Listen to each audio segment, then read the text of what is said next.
I have written another article for New Eastern Outlook. This time it's about the growing tensions in the Asia-Pacific region. And this was a large area of my focus before the special military operation began in Ukraine in 2022.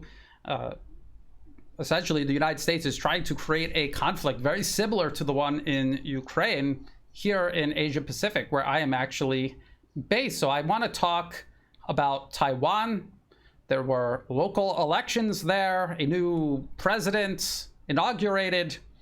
I want to talk about where all of this is headed. And I want to talk about the actual status of Taiwan versus what many people mistakenly believe is the status of Taiwan, which is of no fault of their own. The Western media deliberately lies to them about this so extensively, it's almost impossible to even suspect you're being lied to unless you look into it yourself. So hopefully this article helps in that regard as well. Let me begin. Here's the article, by the way. Taiwan continues toward US-engineered Ukraine-ization, because it is the exact same process. And it's a competition between the Chinese island province of Taiwan and the nation of the Philippines. Which one is going to end up becoming the Ukraine of Asia Pacific? The Chinese island province of Taiwan continues to be targeted by the US and its political proxies through efforts to further consolidate political control over it and transform it into a geopolitical battering ram against the rest of China. Considering the catastrophic consequences the Eastern European nation of Ukraine is suffering from a similar US engineered strategy, understanding what Washington is doing to Taiwan and why is essential in exposing and possibly avoiding similar consequences from unfolding in the Asia-Pacific region. Because as you can see, the conflict in Ukraine isn't just affecting Ukraine, it's affecting all of Europe and even beyond. New president, same policy of separatism. So they have a new so-called president of Taiwan, but they're pursuing the exact same policy as his predecessor. And they are all from the same US-backed political party. The US-backed Democratic Progressive Parties, also known as DPP, Lai Ching-te took office as the local administration's president, doubling down on a policy of integrating Taiwan further with the United States, which includes military, political, and economic subordination. We always hear about the US talking about defending Taiwanese sovereignty, freedom, self-determination. Everything declared by the administration in Taipei is decided in Washington. There is no sovereignty. There is no self-determination. That is the biggest myth that needs to be busted about Taiwan, at least regarding the administration there.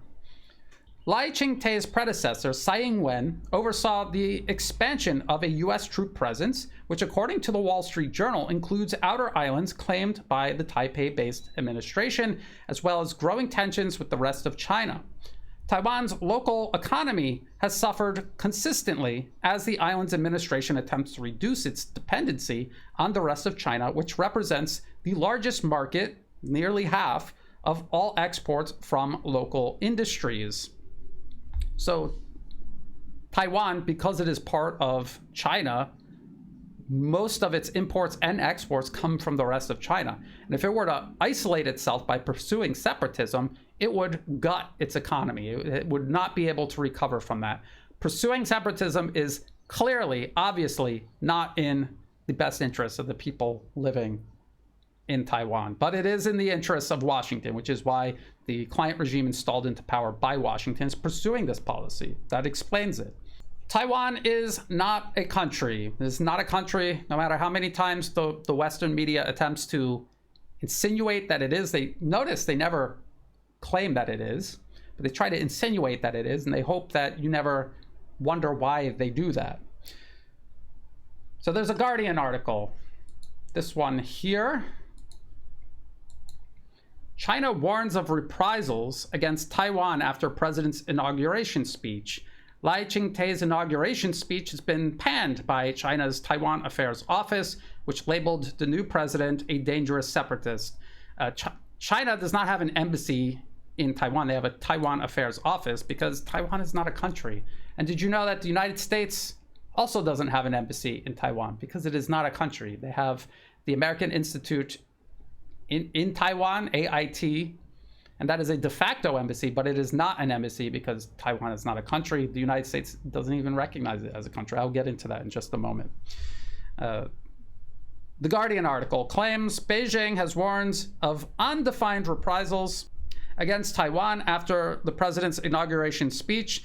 It attempts to portray China as bullying a sovereign Taiwan. In its article, claims Beijing has warned of undefined reprisals against Taiwan after the inauguration speech of the new president, Lai Ching-te, in which he maintained his government's position on sovereignty and did not concede to Beijing's claim that Taiwan is a province of China. However, the fact that Taiwan is a province of China is not merely Beijing's claim. It is recognized as such by the United Nations.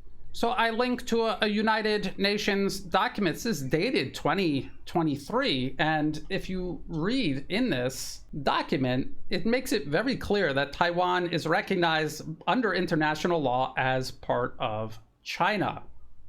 There is only one China in the world. Taiwan is an inalienable part of the territory of China, and the government of the People's Republic of China, which is based in Beijing, is the sole legal government representing the whole of China. The One China principle represents the universal consensus of the international community and is consistent with the basic norms of international relations. The United Nations is an intergovernmental organization composed of sovereign states. As a province of China, Taiwan has no basis, no justification, and no right to participate in the United Nations and its related bodies. This is a decision of the Charter of the United Nations and a principle that must be followed by all member states. So you might be saying, well, this is just the UN, and on top of that, it's a letter from China presented to the UN. But that's actually what the US One China policy states, as well as does the UK's One China policy of all of the EU members who have One China policies, Australia's One China policy. They all say the same thing. There's one China, Taiwan is part of China. There's only one legal government of China, the People's Republic of China, and that's it. And so what they're doing by pretending that Taiwan is some sort of sovereign country anyway is playing a double game, and they're betraying their own agreements that they themselves made with China, which is the whole source of these tensions over Taiwan. It is the West going back on its own agreements with China and interfering in China's internal political affairs, violating Chinese territorial sovereignty even. So back to my article. It is recognized as such by the United Nations, the One China policy of nations around the globe, including the United States and most European states, as well as the Constitution of the Taiwan-based Republic of China itself. So the Constitution of the administration in Taipei, if you actually read it, it's on the internet, on the official website of the administration based in Taipei.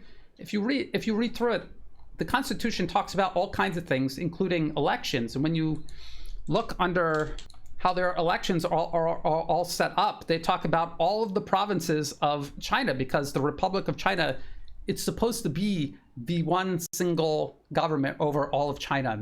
It's not the government of Taiwan, it's the Republic of China, all of China. So they imagine that they're the legitimate government of all of China, despite the fact that they exist and control, so to speak, one province of China, which is the island province of Taiwan.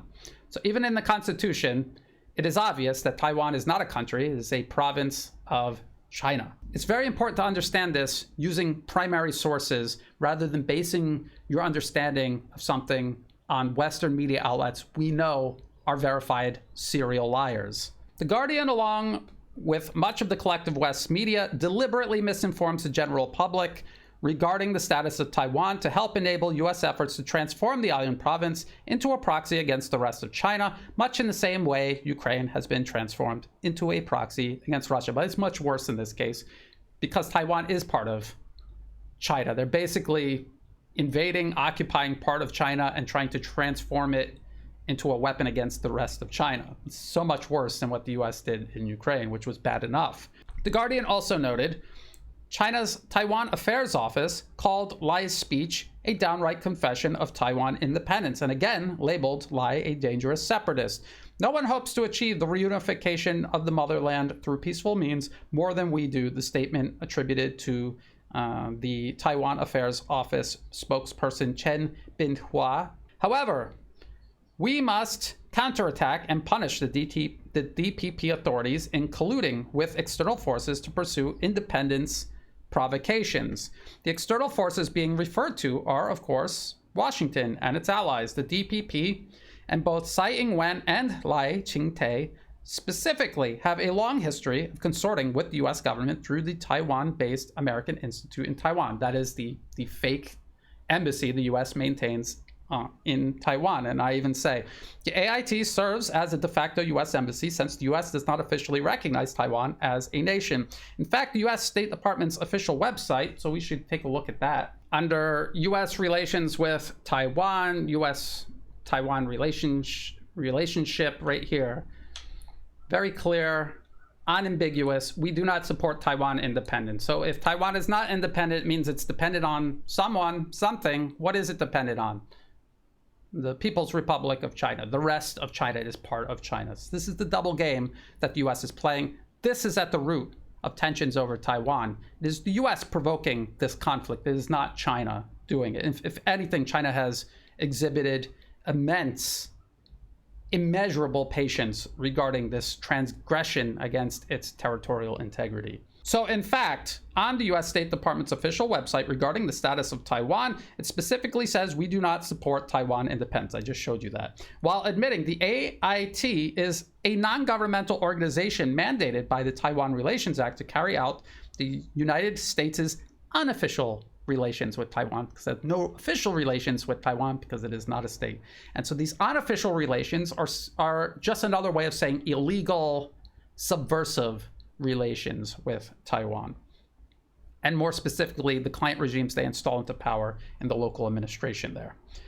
Washington's political capture of Taiwan. Let's talk a little bit about that. Let's talk about the backstory of Taiwan and how this all came to be. And then you ask yourself why you don't know any of this. Originally, Taiwan served as the refuge of the fleeing Kuomintang, the US-backed losers of China's civil war following the end of World War II. To prevent China from sweeping away the remnants of Washington's proxies, the US stationed thousands of troops on the island of Taiwan and invested heavily in maintaining what was then considered a pseudo-government in exile. In the 1970s, the objective of reinstalling the KMT into power over the rest of China was no longer practical. Washington, along with the rest of the world, officially recognized the Beijing-based People's Republic of China as the sole legitimate government of all China, including Taiwan. The US also agreed to withdraw its military forces and eventually end the sale of weapons to Taiwan. And so they did. They withdrew US troops from Taiwan, but then they reneged on ending the sale of weapons to essentially the separatists on Taiwan. They continued doing that to this day. And then they started quietly sending US troops in recent years. They've been quietly sending US troops back to Taiwan, to territory the US government officially recognizes as Chinese territory. Imagine if this was the other way around. It was China stationing Chinese troops somewhere within American territory. Imagine how that would unfold. Despite these initial steps, and the US to this day officially denouncing Taiwanese independence, even on the State Department's official website, its policy in recent years has been exclusively focused on promoting separatism, including through the return of US troops on the island, building up the military forces of the island's administration, building up the DPP, maneuvering it into power, and aiding it in consolidating political control over the island to then pivot the population toward an anti-China pro-separatist footing. Taiwan, a disposable proxy. So I break up my articles in these different sections. This section is titled Taiwan, a disposable proxy, which is a familiar story if you've been following my updates on the fate of Ukraine. While the ultimate goal has for decades been to transform Taiwan into a US client regime fully independent of China, and use it as an unsinkable aircraft carrier against the rest of China, the likelihood of this happening now is low. A much more measured objective is to use Taiwan as a means of complicating China's rise, contributing to a larger US strategy of encirclement and containment, and raising the cost significantly for the eventual full reunification of Taiwan with the rest of China. More recent think tank papers, including a January 2023 Center for Strategic and International Studies, CSIS report. It's this one here titled "The First Battle of the Next War, Wargaming, a Chinese Invasion of Taiwan." I've gone over this in detail in much older videos from 2023. It discusses a possible Chinese invasion of its own island province and admits that while it believes the US can ultimately frustrate such a military operation, it comes at the price of, and this is a quote from the paper, extensive damage done to the Taiwanese infrastructure and economy. Basically, the elimination of Taiwan physically. Obviously, scouring the physical surface of Taiwan of all industry and infrastructure, rendering its economy destroyed, equates to the destruction of Taiwan's administration itself. Just like with Ukraine, which US policymakers in 2019, and so again, this goes back to the Rand Corporation paper here, 2019, extending Russia competing from advantageous ground. It suggested aiding in a military buildup meant to provoke rather than deter a Russian military intervention. The goal is not to deter conflict or save either Ukraine or Taiwan, but instead provoke conflict that can incur steep costs for both Russia and China, hopefully extending either or both nations to the point of a Soviet Union-style collapse. That is the goal. It's not to save or protect Taiwan, it's to use it as a catalyst for China's collapse and destroy Taiwan in the process, just like they're doing to Ukraine right now. Ukraine is already paying the cost of this policy vis-a-vis Russia, the policy having categorically failed in extending Russia or precipitating a collapse of either its government or economy. The use of Taiwan in a similar manner is unlikely to be any more successful for US policymakers, but Taiwan itself is just as likely to suffer catastrophically in the event of a future conflict as Ukraine is suffering now amid the current ongoing conflict. Just as the rest of Europe is suffering from Washington's proxy war against Russia in Ukraine, Washington's use of Taiwan to provoke Beijing is having a destabilizing effect on the entire Asia-Pacific region, including Southeast Asia, where I'm located. And this is why it's important for policymakers, administrations, governments in the region to be more assertive against US meddling in this region overall, because US victories interfering anywhere in Asia enables greater intervention and meddling everywhere in Asia, including to the extent it can destabilize the region in specific places like Taiwan. US-backed DPP remaining in office in Taipei ensures the danger of Taiwan becoming the next Ukraine remains a high likelihood. In the meantime, Taiwan's local economy will continue to suffer as the current administration irrationally pivots away from the rest of China and further subordinates itself to US foreign policy objectives. By the way, the Philippines is doing a very similar pivot away from the region toward subordinating itself to the US, and again, just following in the footsteps of Ukraine, even as they watch Ukraine walking into the fire of proxy war. It's difficult to believe, even though you're seeing it with your own eyes. Only time will tell if Beijing's own policy toward full reunification can outpace Washington's policy of destroying the island before this happens. China's approach involves a combination of military power to confront the growing US militarization of the island and a growing number of economic incentives to share with Taiwan the peace, stability, and prosperity the rest of China has increasingly enjoyed since the turn of the century. And that's where I end the article. And yes, China has changed immensely over the last, let's just say, 24 years, since the turn of the century. I traveled through China around 2006, 2007, even before the high-speed rail network was built. There wasn't even a single high-speed rail line operating, not to my knowledge. And even then, it was unbelievable to see how China looked versus your preconceived notions reading the Western media. And now it has changed drastically since even then. It is massively advanced in all ways. And not just people in China are benefiting from this. Everyone in the entire region is benefiting from the rise of China. Here in Thailand, where I am based in Southeast Asia, Thailand is benefiting immensely from the rise of China economically, in terms of imports, exports, infrastructure, cooperation in terms of security, tourism, has transformed the country. If you live here and were paying attention, you would see how it was transforming for the better. And that will continue unless something upsets it, which is what US interference in the region is aiming to do. In Taiwan, the Philippines, US interference here in Thailand, which I've talked about many times in the past, neighboring Myanmar, where the US is overseeing a proxy war, interference in Cambodia, Vietnam, this attempt to turn these maritime disputes in the South China Sea into a regional or global conflict.